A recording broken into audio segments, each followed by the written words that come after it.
কষ্ট দিয়ে পরীক্ষা করতে চান, এগুলো আমাদের জন্য খারাপ নয়। এই দুঃখ, কষ্ট, বিপদ আমাদের কোমরকে সোজা করে, আমাদের পায়ের মাটিকে শক্ত করে। চিল্লায় বলেন ঠিক কিনা? প্রতিকূল পরিবেশে কিভাবে বাঁচতে হয় এই দুঃখ কষ্ট আমাদেরকে শিখায়। এজন্য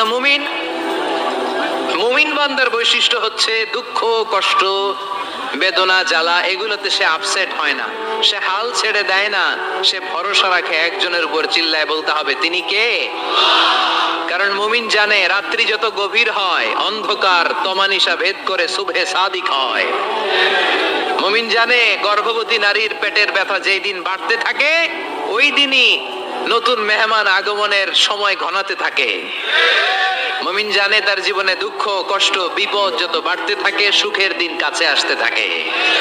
এজন্য মুমিনের হারাবার কিছু নেই। ফাইন্না মাআল উসরি ইউসরা, ইন্না মাআল উসরি ইউসরা। নবী হে, কষ্টের পরেই আছে আনন্দ, দুঃখের পরেই আছে সুখ। আপনি সমস্যায় পড়েছেন, ওই সমস্যার সমাধানও আছে না নেই? এই পৃথিবীতে এমন কোন সমস্যা আছে যেটা সমাধান নেই? কথা বলেন। সমস্যা তৈরি করেছে কে? আবার সমাধানও দিয়েছে কে? আল্লাহ doesn't create a lock without its key. আল্লাহ কখনো চাবি না বানাইয়া ওইটার তালা বানায় নাই। কথা কন। তালাও যেহেতু আছে ওই তালার চাবিও বানিয়েছে কে? মা আনজালাল্লাহু দান ইল্লা আনজালাল্লাহু লাহু শিফা।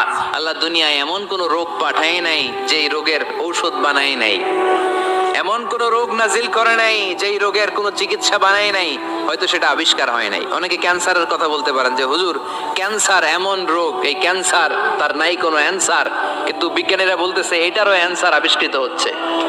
সুবহানাল্লাহ কইবেন না? কিছু কিছু ক্ষেত্রে হয়েও গিয়েছে। এজন্য দুঃখের পরেই আছে সুখ।